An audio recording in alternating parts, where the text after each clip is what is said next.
think the key here is that in order to best serve our customers, we really need to best serve our agents. It's really about empowering your agents, making sure they're prepared, equipped, armed with the right resources and tools so that they can best serve our customers and really create a great customer experience. Talking about the impossible task of how do you reduce costs and increase CSAT simultaneously. And I think another misconception is that those two things are diametrically opposed. I don't think they're mutually exclusive at all. I think there's a lot of ways where you can reduce your costs, and because of that, you're increasing your CSAT.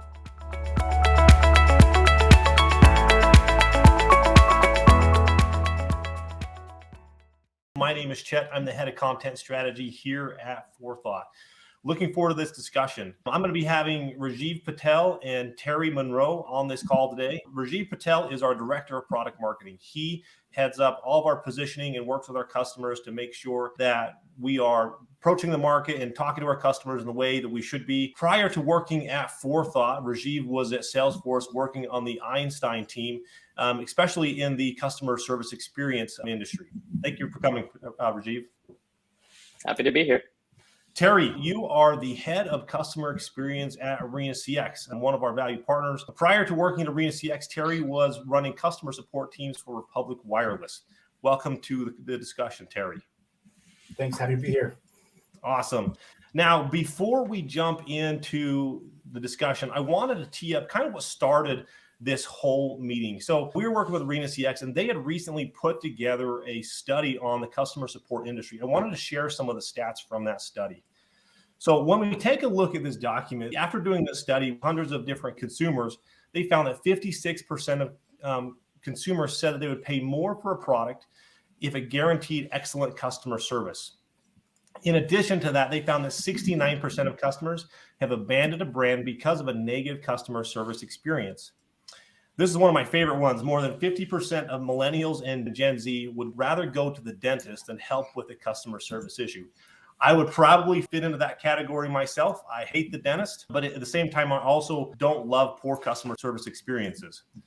And then 81% of people experienced a higher than normal wait times during the pandemic. And I think this next stat is really telling that even though 81% experienced that, more than half of people, or almost half of people, felt like that wasn't necessarily true, that it was a lie. So they weren't necessarily trusting the customer service industry, even though we were telling them that we were super busy. So knowing all that, that's what's guiding this discussion today. Is we're going to take a look at how can we improve the overall customer experience. We're going to look at how do we increase customer support agent productivity and performance. We're going to take a look at the tactics we can deploy to improve customer satisfaction. And then how can we do all of this without increasing our net costs? At the end, I want to make sure everyone knows we're going to take everything we've talked about today, throw it into an action plan checklist, and then we're also going to put together a calculator that you can use to take to your teams and show the ROI of potential investments you're going to make and changes you might make in your customer support operations. So when we look at these different topics, let's first talk about improving the agent productivity and agent performance. Now, a key part of agent performance is making sure that our agents stay with our organizations for a long period of time. When I take a look at customer service, those that have been with us for a long period of time, they have what I like to call tribal knowledge. They know our product, they know our customer, they know what help documentation we have, they know the ins and outs of our organization and the struggles that we have. And so retaining agents is a big part of improving agent performance and productivity. Terry, you've working in this field for a long time. You've managed teams. What are some of the reasons why you see that agent attrition is higher in customer service and maybe other industries? Yeah, and that's a great question. I think it's a question a lot of companies are asking themselves, especially these days. Typically in this space, I believe it's average agent attrition is something like 30 to 45% a year. And that's like 2 to 3 times higher than the average across all the industry. So it's definitely an issue. And I think one of the things that you see is that as a job, customer service is a stressful and anxiety-inducing job. It's a lot of monotony, a lot of multitasking. That's really beyond what I could do myself. I know that a lot of low-value tasks, and it can be a thankless job. So I think that's just on the face of it, that's a big part of. And then when you add in the impacts of the pandemic and some of the labor shortages in the lower skilled areas, it's really you're competing with rising wages and other really competitive offers for folks in this space. So it's definitely something that's a growing trend. I think I read somewhere where agent turnover was as high as 80% during the pandemic. So having a great team that stays around can really mask a lot of other issues you may have in your overall support organization, because you keep that tribal knowledge and folks have a level of passion and belief in what they're doing. Yeah, absolutely. I remember in the last organization where I was at, I was managing a team of small customer support agents. And like you said, it's a thankless role. Our 2 or 3 agents at the time, like, it's not very often that people are chatting in because they just love you. Usually they have a concern of some sort. And so it's not very often that those customer support agents are always feeling the love from the customers. And so, like you said, it's a thankless role. So, Rajiv, what are some strategies that you're seeing companies are deploying to keep agents satisfied and continuing to feel valued, like they're an asset opposed to just kind of a cog in the machine? Yeah, definitely. And I definitely agree with what you, Chet, and Terry have shared. It's interesting looking at the attrition rates and just kind of adding on to that. I mean, agents, like, they spend a majority of their time performing these mundane, repetitive tasks. That can get tedious. That can lead them to not being satisfied with their job, which could then result in a poor customer experience. But yeah, there's definitely a couple recommendations that I have. The first thing that I'd recommend is really empowering your agents with the tools that they need to be able to perform their job well.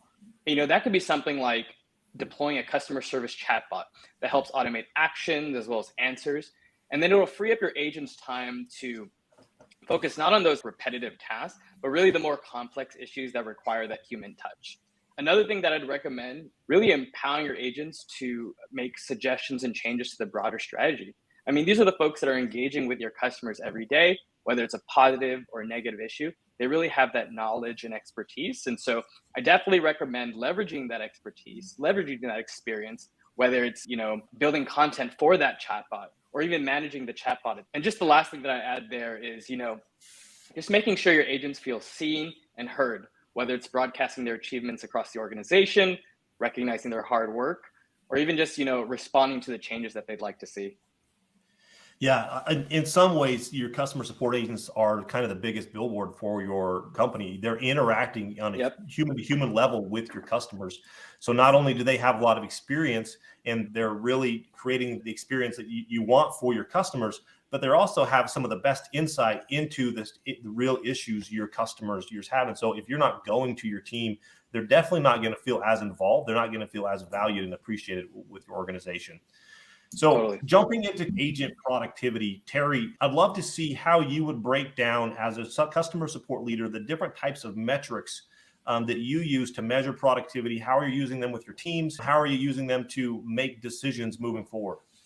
Sure. Yeah, I think there's really, going into that space, there's 2 things that are really important about deciding what metrics you use as important and you want to hold your agents accountable to. And I think the first thing that's really important that I think is often a missed target is making sure that agent can control the metric.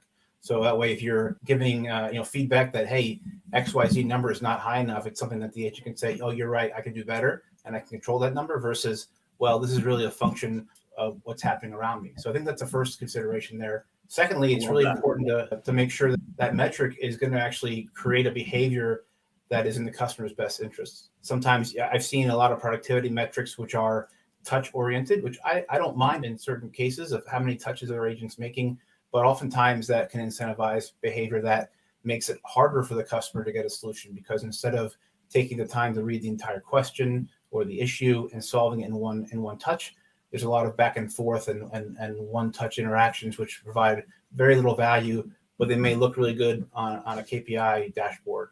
So I think those are 2 of the things you want to consider. And with that, I like to think of first touch resolution. Obviously, is a big driver. It's really an efficiency-based metric, but I think if you layer that in with productivity, it makes a lot of sense. The way I like to think about productivity isn't, again, how much work we're doing, it's how many customers are we solving solutions for, providing solutions for, and servicing and getting obviously good feedback for that. So that's the way I like to look at that productivity. And one of the things to kind of layer in with that is, if you're going to have some level of touch metric, or total emails sent, or total calls taken, average handle, total utilization, those sorts of metrics, you want to make sure you're measuring as well a customer effort score to understand, are we actually making the life for our customers easier? Is it easier to get help from us?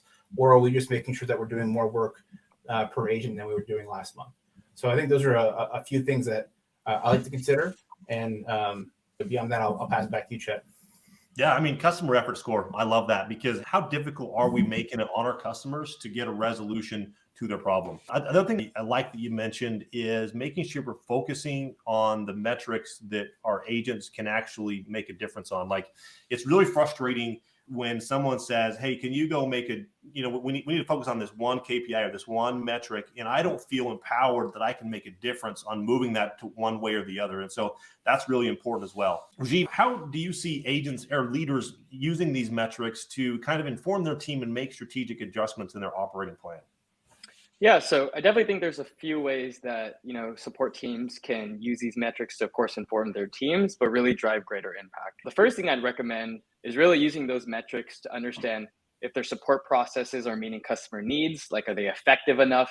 Are they efficient enough? They can use the metrics to identify key improvements for increasing cost effectiveness, customer retention. They can use it to visualize their team's performance over time, set specific goals for their team. Or, they could even use it to understand capacity utilization and then use that to prepare their resources accordingly.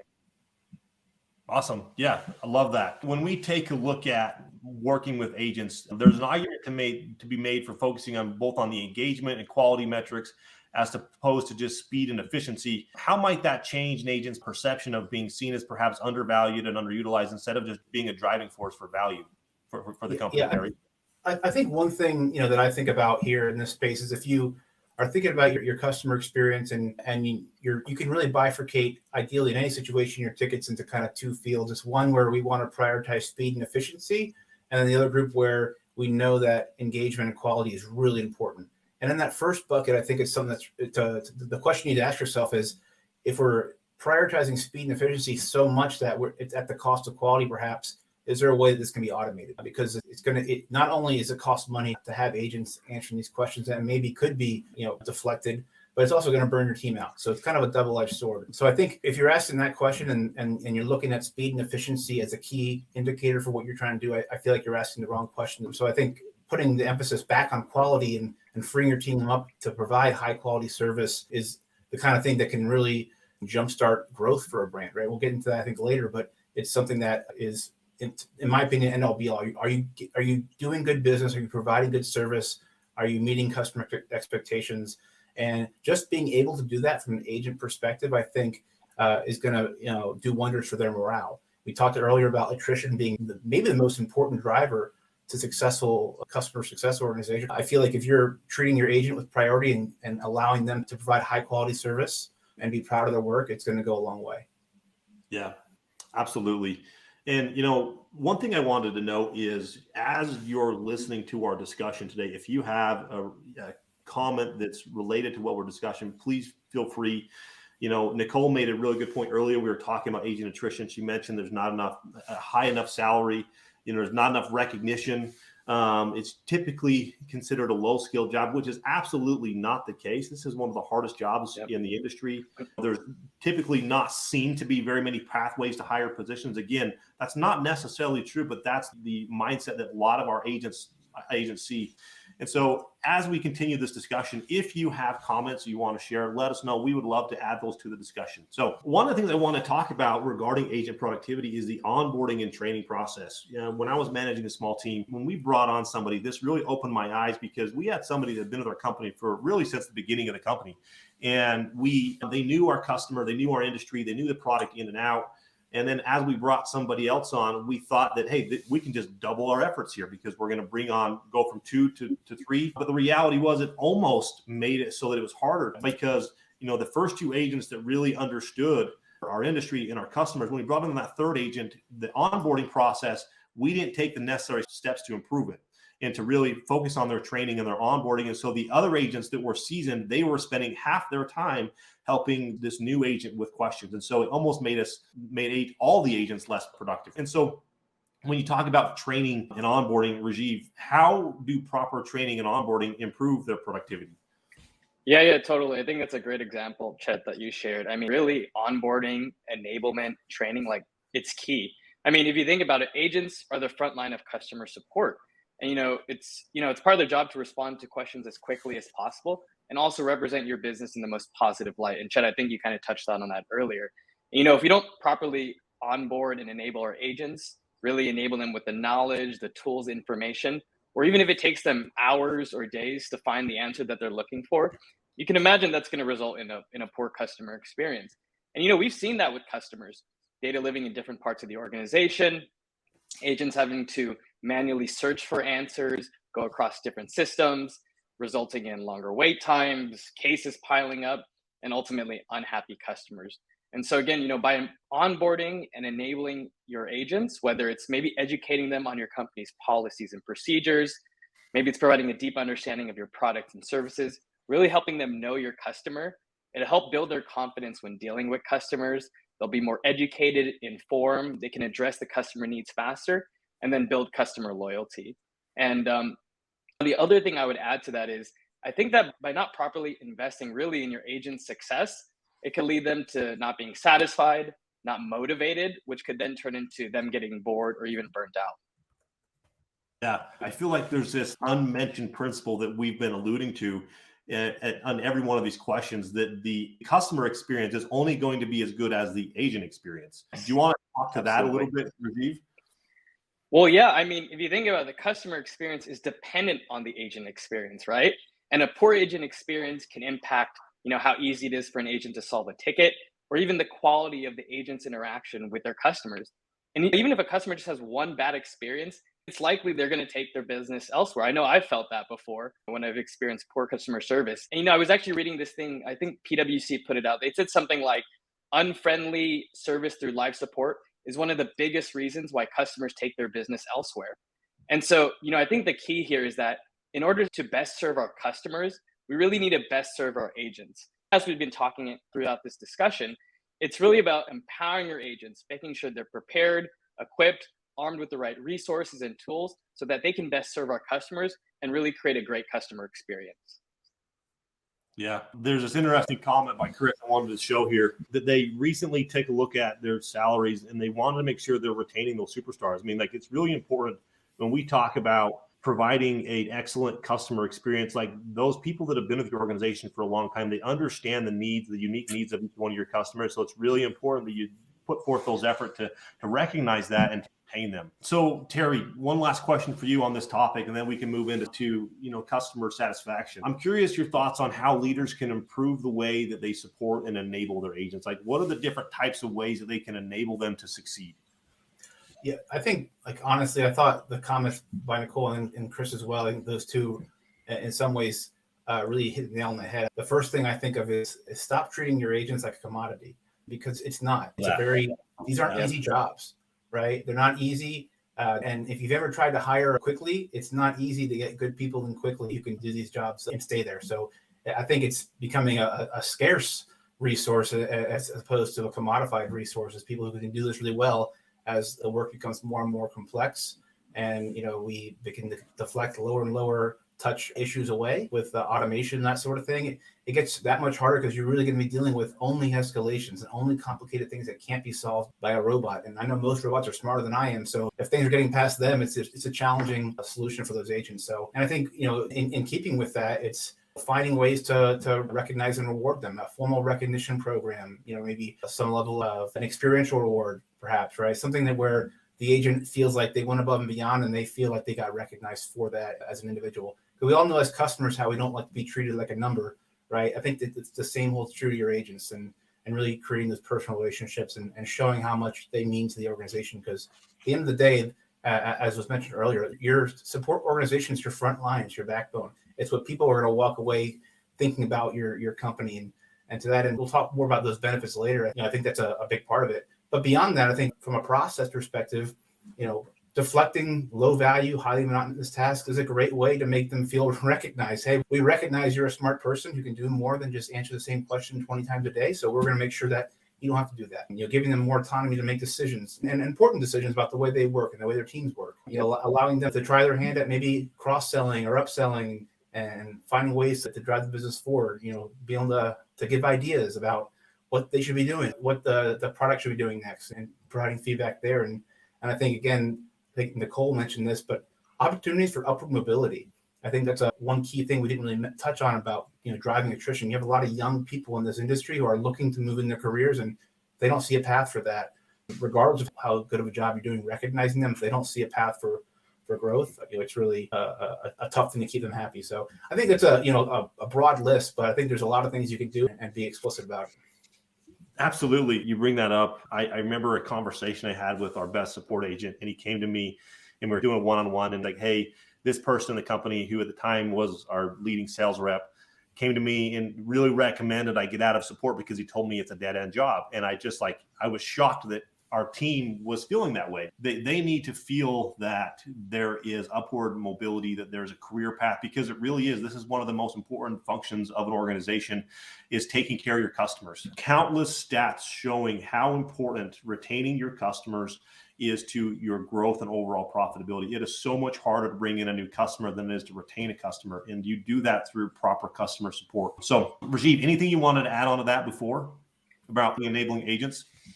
Yeah, totally. And I just wanted to add, I'm seeing the comments coming in, and I love it because I feel like it's really showing that, the importance of support agents and the value that they provide to companies. And even, Michael's saying right now, support agents are the beating heart of the company. That's absolutely right. But Chet, just to add on to the question, I've mentioned this before, but again, empowering your agents with the right tools that they need to perform their job well.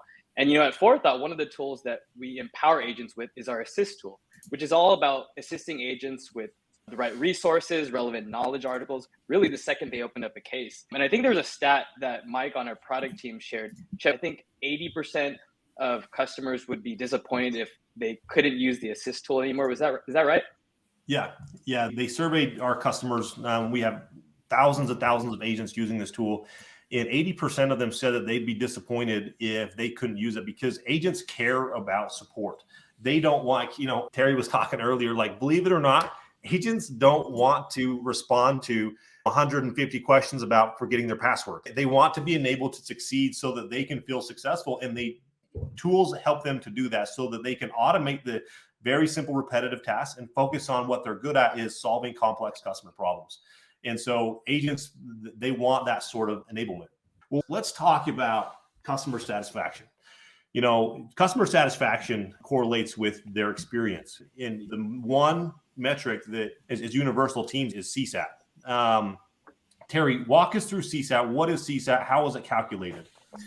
Yeah, so I think there's a few ways, obviously, to measure CSAT. The way I like it the most is just the binary, the number of satisfied responses you get divided by the total number of responses you've solicited. It's got to give you a clean percentage. And I think one of the things that it's really important here in terms of why CSAT's important and why I really like it is because you can, if you've got your system set up in such a way, and I really encourage to do so, you can track the actual satisfaction level to an individual level of service, right? And while you may not be able to allocate that or attribute that to an individual agent because it may be a shared ticket or case, being able to say, hey, this customer gave us this feedback and this was their behavior, it really opens up the door to understanding how your support organization is driving the high-level business. Are they coming back for repeat purchases if you're a one-time seller? Are they a subscriber and they're staying longer and their overall churn rate is much lower? Being able to bifurcate that group and say, well, if I've got an 85% CSAT, that means 15% of my people are not satisfied, 85% are, and I can understand the cohort level behavior. And, I've done this study several times across several companies, and you can always see very clear differences between churn or revenue or referral rates and growth from those customers that give you satisfied responses versus the alternative. So it's a clear as day driver, and I think it's a lagging indicator of how well we did something. Hey, we service this customer, and sometimes it's hard to break out, hey, is this a bad CSAT because the product's bad, or is it a bad CSAT because the experience is bad? And I think it's always important to try to word that CSAT survey in such a way where you're trying to focus in on the customer support aspect of their experience. But, being able to draw that relationship there is really important to understanding how much you want to invest in your customer support organization and being able to justify investment to drive CSAT and overall drive top line revenue and no longer see support as a cost center. Yeah, absolutely. You're talking about churn and, being seen as a cost center, like just for a plug for what we're going to give you guys. We're going to talk about this later. Terry has a tool that he uses to kind of forecast the potential ROI that you can have as you start to focus on customer satisfaction. And we'll talk about that later in it. So just want to put a plug. Make sure you stay to the end because we're going to talk about that. He's going to walk us through it, and then we'll make sure everyone gets a copy of that. The other thing you mentioned is, it's CSAT is not necessarily have to mean that I don't like the product. I had a recent experience where there's a marketing automation tool that I absolutely love. I've used it for 6 or 7 years. I'm not going to dive into the brand, but I'll just say that I drink the orange Kool-Aid and I love it. However, over the last couple of weeks, I've had multiple experiences where I've had a problem and I've walked away not getting my problem resolved. I've been quite frustrated about it, actually. Yesterday, I had another question, and I went into that question just assuming that these guys aren't going to fix my problem because they haven't the last 2 or 3 times.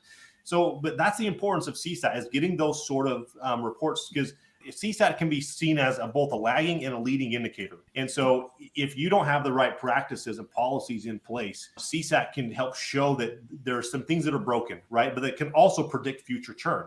Now, I'm not at that point yet. I still love the product, but if this were to continue down the road, there might be a point in time where I'm like, I've just had enough. I'm not getting the level of support. I love the way the product works, but I'm going to explore new solutions, right? And that's a way that teams can utilize these sort of metrics. Rajiv, I'd love to hear your take on some of the different factors. And this, both of you guys can answer this. What are the different factors that help determine CSAT scores? Yeah, so I think some of the key factors are like resolution, was the ticket resolved, speed, like how long did it take for the agent to resolve the case or the ticket. But 2 other things I would add there. The first one being, just really knowing your customers, whether it's knowing their name, their purchase, issue history, just really having all that context so you can really provide the personalized experience that customers really expect. And the other thing that I would add to that is really just making it easy for your customers to contact you. So thinking about your omni-channel strategy, really for years, voice and email were the primary channels for customers to engage with support. But that's changed, and we've really seen this upward trend in seeking support through other channels, whether it's SMS and social media. So really just meeting your customers where they're at and making it easy experience for them to be able to contact and engage with you. And I think, building on that in terms of like making it easy, I've looked at this in the past through a lot of different organizations and the work we do with a lot of different customers. So we have a lot of data to understand what this looks like. And when you talk about multiple handoffs, let's say, and multiple touches, typically there's a threshold people are willing to put up with. And once you get into 3 unique agents or 3 or more touches to resolve an issue, you see about a 15 to 20% drop off in CSAT immediately. Where if your CSAT is in the mid 80s, on your first 3 touches, it goes to 70 if you get to the 4th touch. And the same holds true with, the agent handover. So I think it kind of tracks back to, how hard was it the solution? And if you're getting this 1 and 2 touch resolutions, your CSAT is going to be much higher than if you're having agents who are pinging back and forth and getting their productivity metrics up, but your overall CSAT's dropping. So I think that's kind of goes hand in hand with that.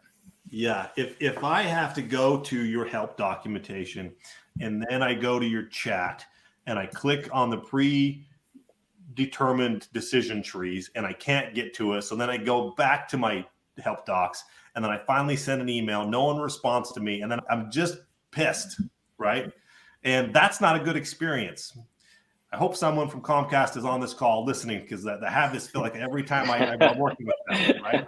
It's just not a great experience. And yeah, what is the customer effort score? That's one of those metrics we talked about earlier. And so making sure that you're taking that into account, making sure it's easy. So what are some of the different levers we can pull? Terry and Rajiv, I'm curious, when we look at CSAT, it's not like we can just focus on the metric itself. There are a lot of different levers. It's not so cut and dry. How can we make an impact on CSAT? Yeah, Terry, feel free to chime in here, but I would definitely look at the data more broadly. And I think we've been talking about that, not just focusing on CSAT, but looking at everything more broadly and then coming up with that plan of action. And, you might ask yourself questions like, how can I reduce wait times? Or how can I reduce the amount of time it takes for an agent to find what they're looking for? How can I better enable and improve my agent's knowledge or really create a more personalized experience? Again, looking really at the full picture and then creating that plan of action. And I'll dovetail that into, if you've got your data set up in such a way and you're able to triage and understand the different issues and looking at the drivers of CSAT for different issues, like maybe different issues need to be prioritized in different ways. So if you set really tight SLAs for issues that you feel like are high priority, you can test that. And that's one of the things that I really believe in is A/B testing things and trying to understand what's the sensitivity of CSAT to certain drivers. So it's definitely something, if you've got the data set up in such a way where you can say, hey, my technical tickets, a 4-hour reply time gets 80% CSAT, but when I dial down to 1, it's up to 90 versus, maybe general billing questions, it's the inverse is true. So it's having that ability to prioritize and understand you have different customers with different needs, and how can you best allocate your resources to make sure you're optimizing on that CSAT. Yeah, absolutely. I think it goes back to looking at the entire customer experience. It's not just your knowledge base. It's not just your FAQ. It's not just your chat or your email. It's like looking at the entire customer support journey. What are they doing? How can I improve those processes? How can I simplify it? And, taking that holistic approach. So let's dive into the final category. And this is reducing the overall costs for your organization. And sometimes when we talk about costs, we're talking about a lot of different things. We're talking about headcount. We're talking about software. We're talking about other costs, such as lost revenue or lost revenue expansion, right? There's a lot of different ways to approach costs. Rajiv, how, and Terry, both of you guys, how do you take a look at the costs associated with customer support? Terry, specifically, you mentioned earlier that support is viewed as the cost center. And that's kind of the difficulty. One of the reasons we call this the impossible task, this webinar, is because customer support leaders feel like they're asked to, improve productivity, improve performance, work on customer satisfaction, drive revenue, but reduce all your costs because it's cost center, right? You guys don't drive revenue, so reduce all your costs. I think there's a few misconceptions too, and I think anyone in this industry has felt that. And the first is that certainly, if you're still looking at your customer support organization as a cost center, like frankly, you're a dinosaur. And and that's it's just not. We're seeing so much data that suggests that the experience is really everything. So I think that's really, I don't mean to say we've changed the guard that quickly, but it really has. And I think that level of investment to drive that is being seen. And I think that's why you've seen such an explosion of the tools in this industry over the last decade, is people have recognized how important this is. It's that lost revenue is associated with a poor CSAT interaction. It's very clear. So I think that's, piece number one of that is just understanding that if you're not on board with this, you're really falling behind. I'm gonna quote you on that. If you're looking at support as a cost center, you're a dinosaur. I like dinosaurs, but just like. No, I think you're spot on. Companies are now realizing how important customer experience, how important customer support is to growth. And so, yeah, I think you're spot on. Rajiv, what are your thoughts there? No, I think you both nailed it. Awesome. Yeah, the only thing I'd add there is I think we need to get rid of this mindset that costs are people, costs are software, processes, right? It's really about how do I create a better experience, because that experience, one of the biggest costs in my mind is going to be lost revenue through churn and lost revenue through expansion, meaning someone are going to buy more of your product. And when you start building your data and your strategy around that, it's going to be built around customer experience and around growth versus just getting OCD around a particular metric like CSAT. One interesting thing, talking about the impossible task of, hey, how do you reduce costs and increase CSAT simultaneously? And I think another misconception is that those two things are, diametrically opposed. I don't think they're mutually exclusive at all. I think there's a lot of ways where you can reduce your costs, and because of that, you're increasing your CSAT. The customers don't want to be, on the phone any longer than you want to be on the phone, right? They don't want to be chatting any more than they have to chat. And every touch that they have makes them less satisfied, and every touch you have is more expensive. So I think it's like there's kind of a, in the past it's been thought of like, hey, we can either have high performance from a CSAT or other measurable outcome, or we can have lower costs. And I think those two are now, with technology in the last 10 years, are complementary and they don't contradict each other. Yeah. So let's talk for a second about actual costs, like some of the hard costs we have. What are some of those costs and how do we reduce them? Yeah, I think the first thing is, reduce problems, right? If you have line of sight into your product group and making sure that the product is built better or designed better, or solutions are better, and people don't have a problem to begin with. And that's ideal, but a lot of that is not necessarily within our control. We want to get as much influence as possible, and I think historically it's been a fight to have a seat at the table. I think people can probably reflect and agree with that. Customer support has not always had a seat at the table when it comes to those sort of product design decisions or quality decisions where, hey, we're the bullwhip here, and can you guys please make this small improvement so that way we can deflect 30% of these tickets, right? Those sorts of things. If you can have that influence and find ways to do that, it's huge. Yeah, absolutely love that. I think it's a vital, no customer support, we don't fix products, right? But we are one of the biggest mouthpieces to our customers, and we should be communicating those things to the product team, to the R&D team, whatever that team looks like, making sure that they have that insight so that we can reduce the number of tickets. Rajiv, what are your thoughts on ways to reduce tickets? Totally, yeah. And Chet, just to add on, I agree. I mean, as we've said earlier in the discussion, agents are the frontliner for customer support. They're engaging with these folks every day and really have that knowledge. I think in terms of reducing costs, and Terry, I agree with what you said. And just to add on to that, I think this is really where something like AI can come in handy. If we think about, improving processes, improving the self-service experience. And so again, this is really where I feel like AI can come in handy, whether it's, deploying a chatbot to help with that self-service experience, to really help improve case deflection for your agents. Or even could be, deploying a triaging tool to help save your company's time by predicting fields on tickets, routing them to the right agents, or even through an assist tool like we were talking about earlier, providing your agents with an agent assist product that helps them find the answers that they're looking for much faster, rather than having to go out to look through different systems to find what they're looking for, resulting in these longer wait times, really just so that they can help address the customer needs much faster.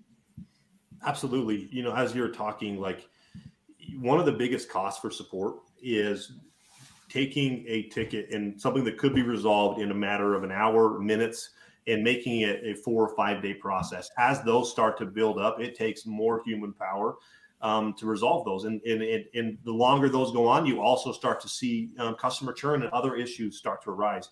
It reminded me of a story of one of our customers. This is a popular home service provider marketplace where you can go and find a plumber, you can go and find someone to walk your dog. And they, one of the examples that they shared with us is they had a customer that sent them an email, and it said something like, hey, the technician came by and asked me to do something I wasn't comfortable with. I want to let you guys know about that, right? There's no keywords in here, no chatbot, no regular chatbot's going to flag this because no keywords are going to grab onto that. But because they utilize some level of AI in understanding the sentiment and intent behind that email that was sent in, they were able to quickly escalate that automatically as a high priority to their security and risks team.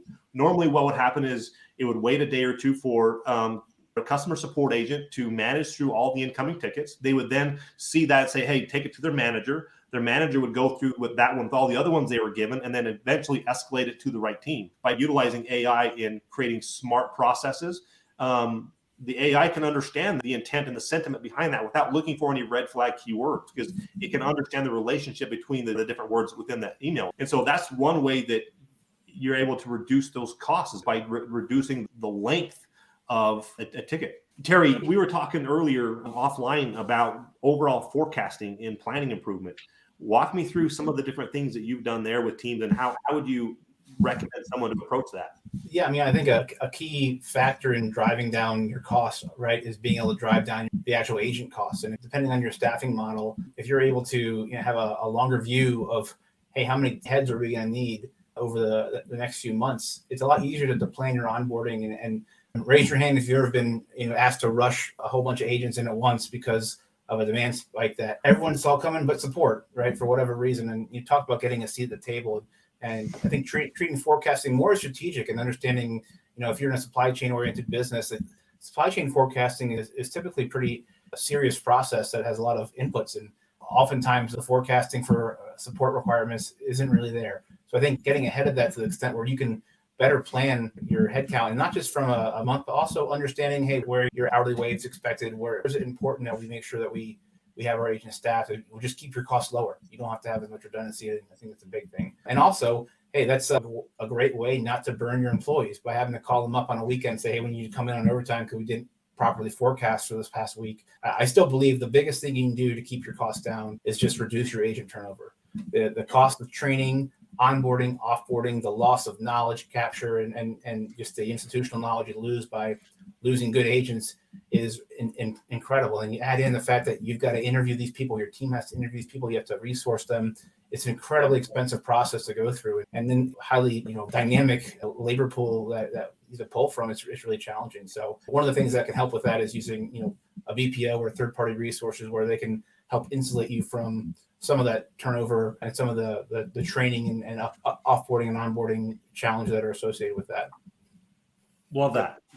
I mean, this is not necessarily direct related, but somewhat related. While you're talking about forecasting, do you want to show this document that teams can use to kind of predict the ROI and any sort of changes that they might make in their organization? Do you have the ability to share on your end, or should I share it? Yeah, maybe you want to share, because I think my screens are a little wide, maybe. Yeah, let me go ahead and do that, and then you can just walk me through the steps you want me to take on the screen. Okay, here we go. This is a template that I've used in the past, and actually I tried to find my original from a few years back, but I kind of reconstructed this over the last few days. And I'm sorry if you guys hear any screaming in the background. I think a 3-year-old missed her nap time, so sorry if it's coming up. But this is a tool that's built really for subscription services support right now. I'm happy if anyone needs some help building one for a product-oriented service, feel free to DM me. I'm happy to help out. But really the objective here is to understand the impact of CSAT and churn on business case for treating support as more than a cost center, right? So this template is built out in such a way where you can play around with some of these inputs. And if you have enough visibility to understand, hey, what does the customer churn look like for a satisfied customer versus a dissatisfied customer, right? We can start to compartmentalize and deconstruct what the investment looks like to increase CSAT. So if we have a tool or some sort of project that we feel like we can increase our CSAT in this example by 2%, what's that worth to us, right? Over the long term, what's the payback period on something like that? So you can play around with some of these numbers. Again, it's a tool that's supposed to be helpful if you're in this industry. And again, if it's not, feel free to DM me. I'm happy to help out, but it's something that I've used in the past, and it's been really successful in garnering resources and getting the green light on a lot of these investments. Yeah, it's really easy to go to your C-suite and say, hey guys, I'm going to get a 3,000% rate of return on this. Can I get the okay? If you have the data to show, your numbers are just something you put together. But yeah, I mean, that's the idea here is when you put together a solid strategy, you want to take that to your team and get the buy-in. And if you can show data like this and put it in dollar amounts, it makes your job a lot easier as a customer support leader. Yeah, certainly. One of the things I touched on earlier is being able to understand from a cohort perspective, hey, what is the customer behavior I see for my satisfied customers versus my dissatisfied customers, right? And oftentimes I've seen 5 to 10x difference in churn rates between the satisfied and dissatisfied cohorts. And I think the same would be true in a lot of the one-time purchase industries, where their overall revenue or their return rates and that sort of thing also correlate with that. So it's something that I've had a lot of success with. And again, if there's any more questions on that, feel free to DM me. Awesome. Thank you. Last question, and then we're going to turn this over to some Q&A if anyone has any questions. When you're looking at reducing costs, what are some resources that you guys would go and you'd recommend someone to go and implement? Yeah, I can jump in there, and then Terry, feel free to chime in. I think we've talked about a few different tools that can really drive impact. But when we think about really transforming the customer experience, I wouldn't say it's just about just deploying a chatbot and that's it. Chatbot can handle everything. No, that's just one piece of it. It's really thinking about the full customer support lifecycle and really understanding how you as a company are supporting your agents, supporting your customers, and really solving every step of that journey. Awesome. And Terry?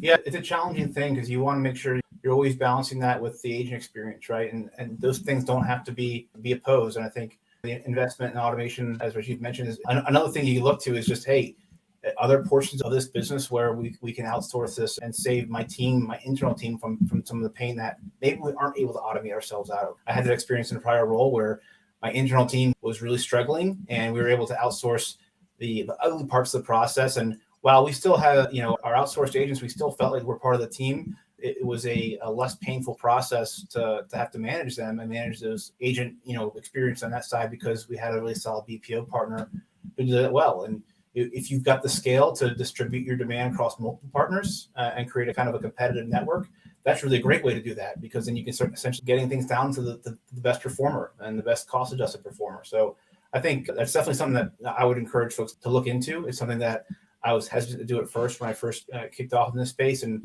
now, honestly, I wouldn't have it any other way, where I like to have a solid core of internal agents who are subject matter experts and are great team leads and have great morale and carry that company flag. But everything that I feel like we deflect or we outsource. Awesome. Love that. Okay, what I'd like to do now is allow people to ask some questions. I think there's a little bit of a delay from when we receive the question via LinkedIn. So if you have any questions you'd like Terry or Rajiv to answer, feel free to post them in the chat, and we'll give you a minute or two to get those in. In the meantime, Rajiv and Terry, take a minute. If someone has any interest in learning about Forethought ArenaCX, how do you want them to contact you? Yeah, so for Forethought, I would definitely say check us out on our website. If you go to forethought.ai, you can learn more about our different products, our platform. And then if you did want to see a demo, there's a form you can use to contact us, and our sales team can reach out to schedule a conversation. Yeah, I think similarly for us, feel free to check out our website and go through that flow, arenacx.com. But again, any questions about some of my experiences or anything like that as well, or any other help you need, feel free to DM me. I try to be responsive. Perfect. So one of the things that we wanted to make sure that each person that attended today had access to was a summary of all the elements that we talked about, kind of like a go-to checklist. So if you go to forethought.ai/impossible, you'll be able to download two things. One of them is just a PDF checklist of the three main categories in some of the things that we discussed today. More like a self-check for you to look at as you're planning out your organization and the different changes you might make over the coming 6, 12, 18 months. The other thing is an Excel spreadsheet that we went through with Terry today, showing you how to calculate and forecast the potential ROI of any change and improvement you want to make in your organization or process. So definitely go to that URL, download that file, and use it to improve your customer support organization. That is all that we have today. Terry and Rajiv, I appreciate the time. I know you guys are busy, and appreciate everyone that took an hour out of the day to tune in and engage. We had some great comments. We weren't able to share them all across the screen, but we had a lot of great comments. So thank you, and look forward to seeing you guys all on the next webinar. Thanks, Chet. Bye, everyone.